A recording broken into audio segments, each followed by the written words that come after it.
Okay, another episode of the Gump Report.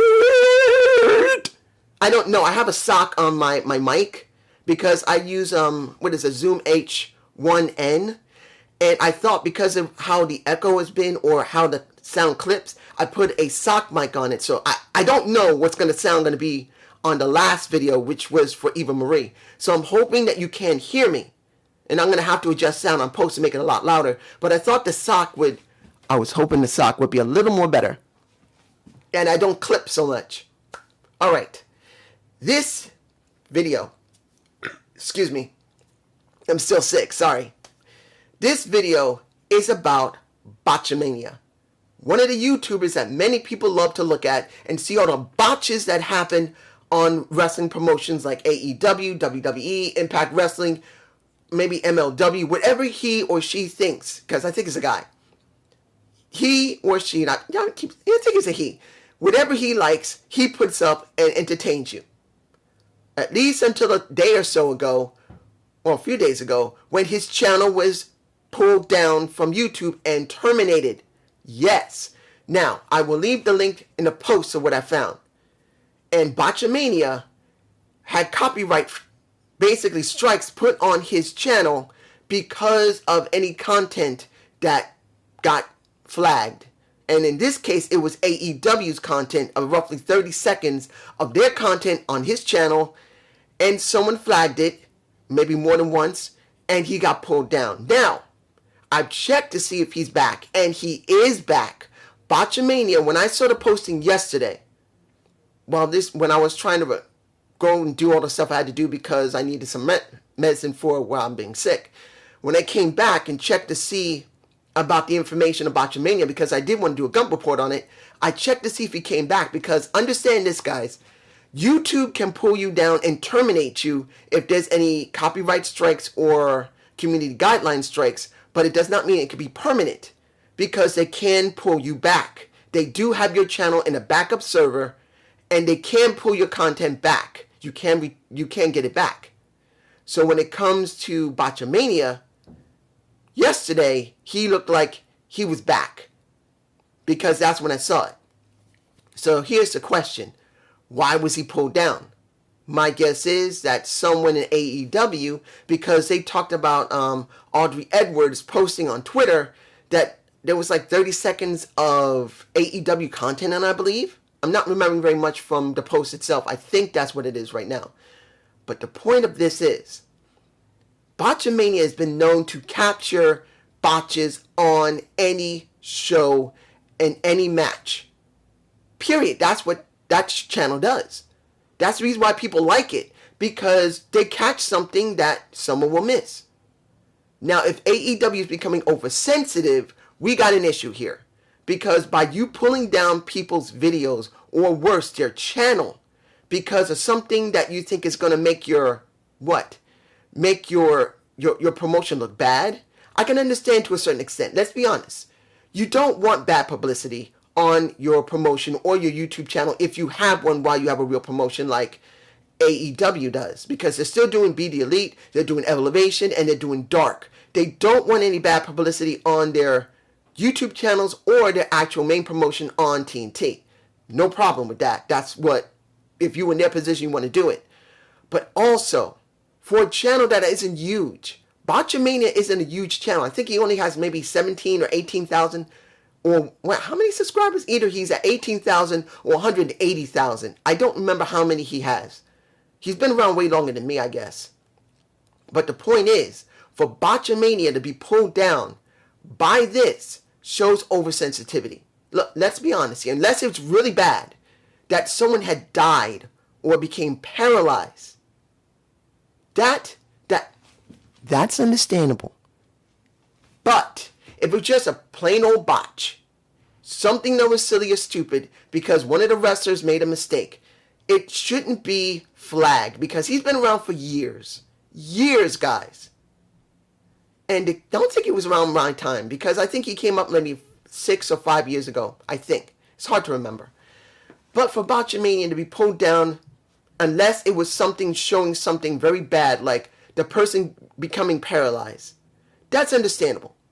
because that's bad publicity for the promotion. They're not going to allow that to stick around. They would edit that out in their content or not let it be seen. That's like trying to take advantage of a person who's badly injured or someone who gets killed. That's not good either. But if it's none of that, it should be allowed to be seen. They have to understand, these promotions, that if you're showing content on open television, in other words, showing it to the net or showing it to a cable provider or a network, once it's out there, it's out there. Yes, you can try and do damage control for something really bad, like someone getting hurt or someone getting killed. That's understandable. But if they didn't do that by pulling it down, it actually hurts your brand. If Botchamania only has 20,000 subscribers or 200,000 subscribers, it makes no difference. It is reflective on how people see what you do. They're just showing you, like a reporter, what's going on in your content. And it's not them. You don't kill the messenger. When you do, that shows you're too scared to even try. And when you do that, then why try at all? Because if you're going to do that, look what the WWE is doing. They're doing nothing. Nothing.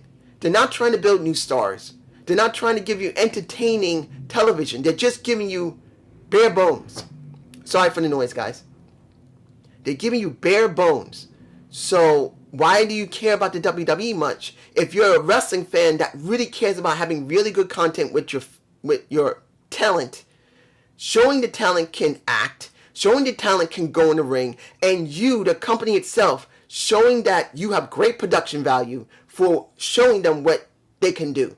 You got great production value when it comes to the merchandise. And you got great production value when it comes to a venue, when the venues are finally capable again. That you can set up an arena, that you can leave it really well done for people to be able to grab merchandise, grab food, make sure it's secure, show that your promotion is doing what it needs to do, to care about whoever goes to the arenas or watch your content or even buy your merchandise.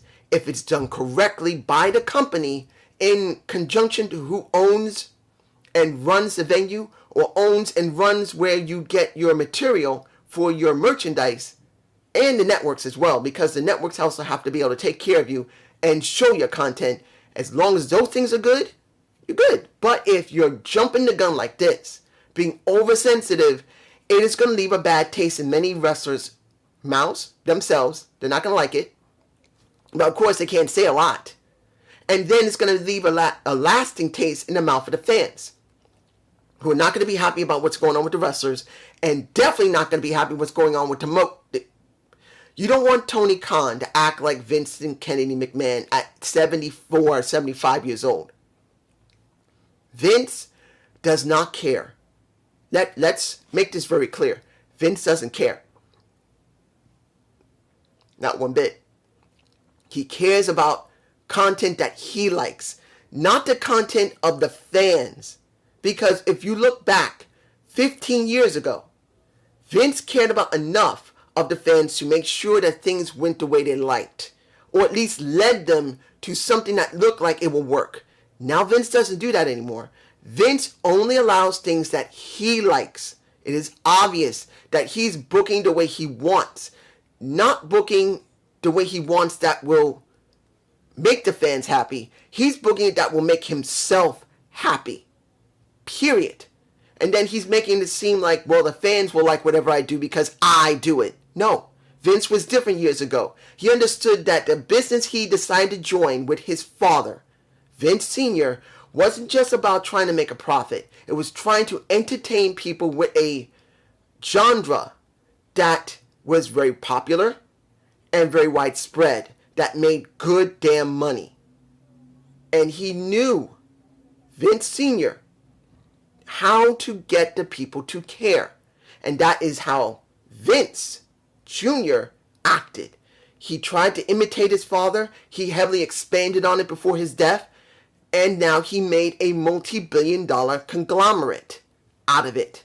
Well, maybe $1 billion conglomerate. No, I think it's multi-billion-dollar by now. He at least $2 or $3 billion, near $2 or $3 billion for his company now.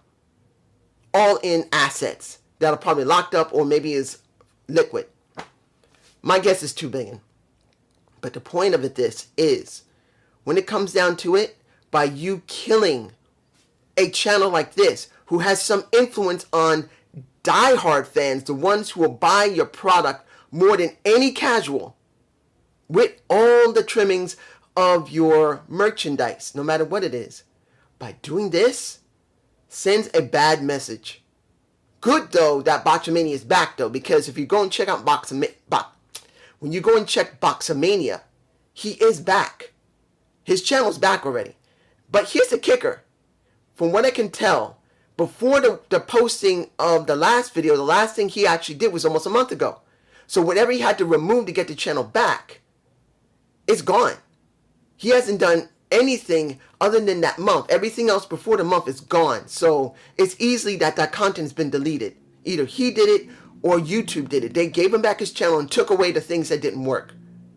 But let's just hope this doesn't become too common, because when this happens, that censorship, and when you do censorship, it will screw you up. But this is just my point of view. Have a good day. Have a good night. I hope you're really enjoying this. Peace.